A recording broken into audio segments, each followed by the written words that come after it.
Hi, welcome to my channel, Create with Steve I. Today I'm going to update my reading and film journals.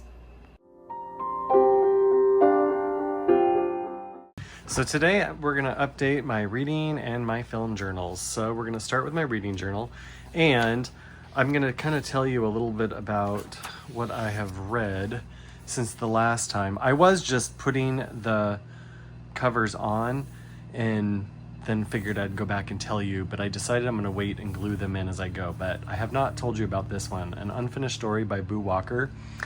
I loved this book, and it came up when I was looking for somebody else. This book came up as a recommendation, and so I tried it. It's called An Unfinished Story, and it was really good. It was about a woman whose husband had died, and he had been working on a novel, so she enlists the help of a novelist who lives in the area to finish the book. And it was a really, really good book. I really highly recommend this one, An Unfinished Story by Boo Walker. And then after that, I finished Camino Island. This one I really liked. I gave it a 4-star. It is John Grisham, and like anybody else, they're hit and miss, but I really liked this one because it's about a guy who owned a independent bookstore on Camino Island in Florida, and he is suspected of dealing with stolen property and stolen books and stuff like that. And so there's a company that hires a writer to go in and infiltrate his circle and spy on him and see if she can find out any information. And it was a really good book. I really liked it. I love books about books, and so that was a really good story.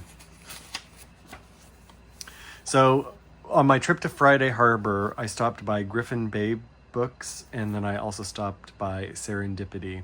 I loved Serendipity. It was a cool old bookstore, and Griffin Bay Books was a nice little independent small shop.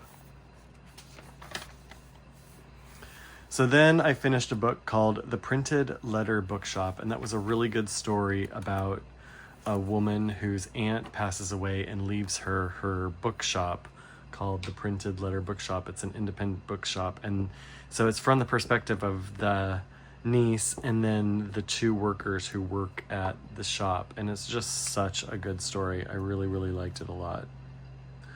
And then after that one, I finished listening to the audiobook of The Bookshop of Secrets. This was a really good book.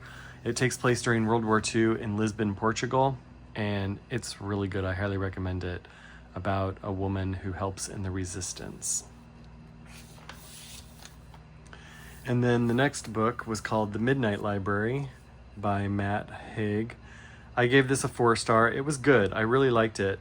I picked this one up because I had heard about it from Mary Ellen from Planning with Bumble, and she had recommended it. And I really liked it. It has a lot of philosophy in it, and I just thought it was an interesting concept. I think I had like 15 different quotes or something like that from the book that I thought were really good that I actually wrote down in here. There are quite a few quotes written down in here, but I really enjoyed this story. And then this is the last one that I have for here. I'm getting close to finishing 2 books, but I'm still in the midst of them, so this will be the last one for this entry. But it is called For the Love of Ukraine, and it is about a woman who I know. She has been a missionary to Ukraine with YWAM for many years, and one of my friends who's friends with her, so the woman who wrote the book is friends with one of my friends, and so I picked up the book because I've met her before and I really liked her. I enjoyed chatting with her, and so I wanted to read her story and learn more about it. And it was really fun because my friends were listed and mentioned in the book a couple times, so that was really cool. But I really enjoyed that book a lot. If you want to know about missions in Ukraine, I would say since the 90s or whatever, this is a good one to consider. Not that it's just a good book. I really enjoyed it a lot, so I gave it a 4-star. All right, and so that is the end of the reading journal for the moment. Now we're going to move on to the movie journal. So since I last did a entry. I watched Odd Thomas. One of my friends showed me this movie, and it was good. I didn't love it, but it was all right. A friend of mine had really enjoyed it, so she wanted me to see it. I've heard of this book before because it was written by Dean Koontz, and I love Dean Koontz, and I've read quite a few of his books over the years. But I never actually read the Odd Thomas series, and so it was kind of fun to see what that's all about. I've heard nothing but good things about it. And then Camp was the next one, and Camp is based on the Royal Family Kids Camp that I volunteer at every year. And so it was really fun. It was a really fun movie about fictional, highly fictional, of course, about the Royal Family Kids Camp. So I really liked it, and I highly recommend it. All right, so the next one is The Black Swan, not to be confused with Black Swan, but it's an old black and white movie with, or no, is it in color? It might be in color. This one actually might be in color, with Maureen O'Hare and Tyrone Power, and it's a pirate film, and it's fun. I liked it. And then the next one that I watched was Stella Dallas. I showed it to some friends of mine. They'd never seen Stella Dallas before, but it's a really nice film about a mother's love and what a mother would do for her child. It's sad, but beautiful. I actually saw, my first introduction to this story was the movie Stella with Bette Midler, which is a remake of this one. And this is actually a remake. This is the one with Barbara Stanwyck, but it's a remake of a silent film. And I can't remember if I ever watched the silent film or not. Now this next one is The Fall, and it's really, really good movie. It's visually stunning. I highly recommend it if you've never seen it before. A friend of mine showed it to me earlier this year, and my brother found it at the thrift store he works at, and so he sent me a copy of it. It's the fantasy scenes come from the imagination, like it's told from the perspective of this little girl and how she's seeing it, how she's visually imagining it, and it's so fun. I really like it a lot. I highly recommend that one. The next one I watched was, I find a lot of old movies on YouTube, and so I add them to a playlist, and then just over time I watch them. And so this next one was from that list, and it was Rebecca of Sunnybrook Farm with Shirley Temple. I have not seen this movie since I was a kid, and it was really fun to watch. Not one of my favorite films, but it was fun to watch. The next one is a film short called Niagara Falls, and it's this kooky little movie about a guy who thinks there's this man and woman fighting, and he thinks they're a couple and that they're fighting, so he takes it upon himself to hold them hostage in their room so that they'll make up. But the thing he doesn't realize is that they don't know each other. So it's a funny, quirky little film. Nothing special, but it was cute.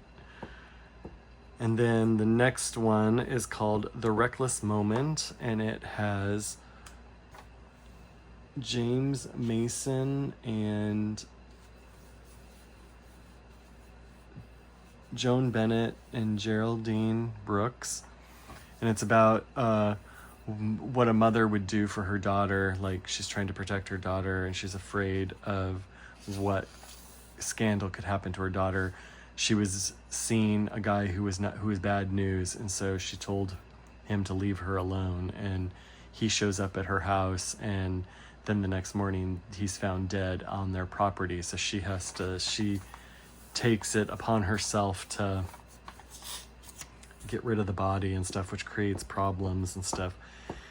It also is a good movie to see what, trying to protect people and trying to, instead of just calling the police and letting them deal with it, like trying to take matters into your own hands, because that never works out. But it was good. And then I watched a movie called A Royal Scandal, which was a horrible movie. The only reason I didn't give it a 1 star is because I consider a 1 star as movies I don't finish, but I gave it a 2 star. It really was not good. It's about a Russian princess back in the day, and it just didn't do anything for me. It was okay, but it was nothing special. The next one I watched is another one I gave a 3-star. It's about a woman. It's called The Grass is Always Greener. Or The Grass is Greener.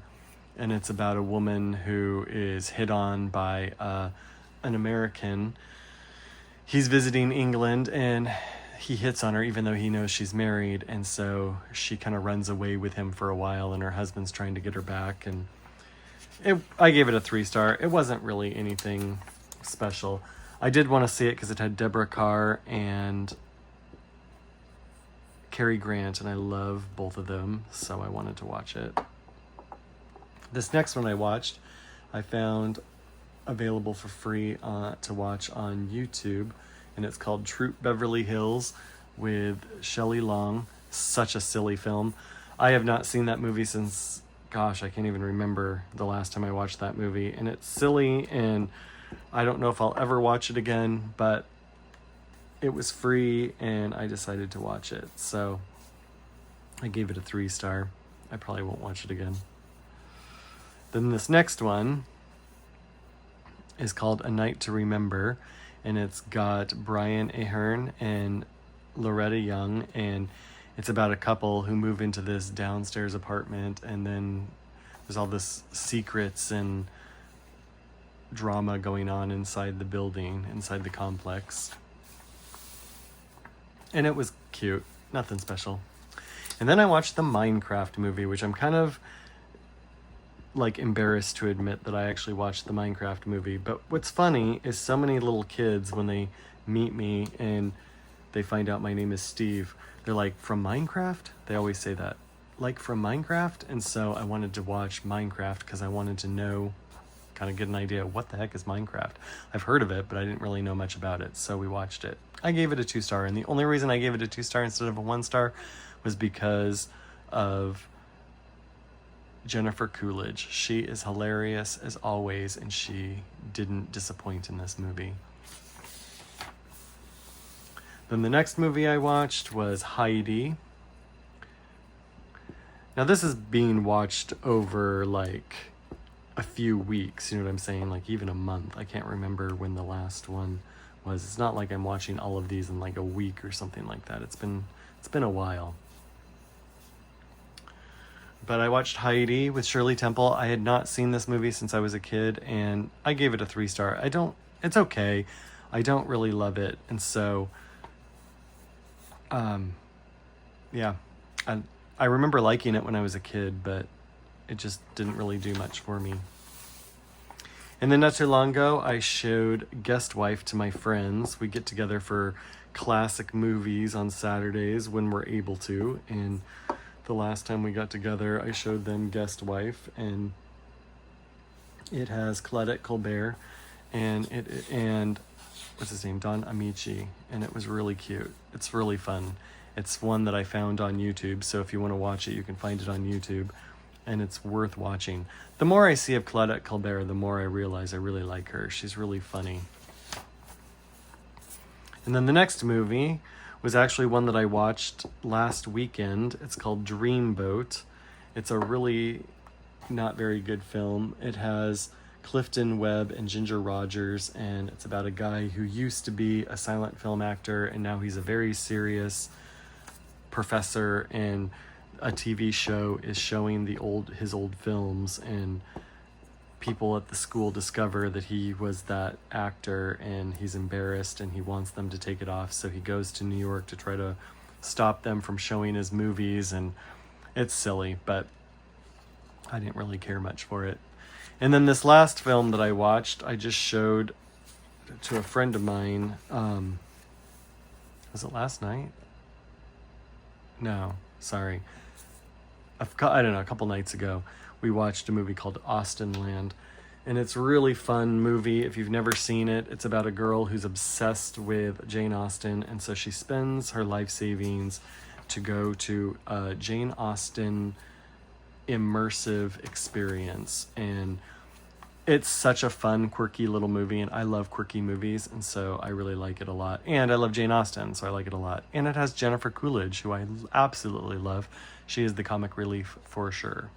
So anyway, those are the movies and the books that I have watched and read since the last time I've updated. So here we are. Thank you so much for watching this. I hope you enjoyed it. If you did, please consider liking and subscribing, and I'll see you in my next video. Bye.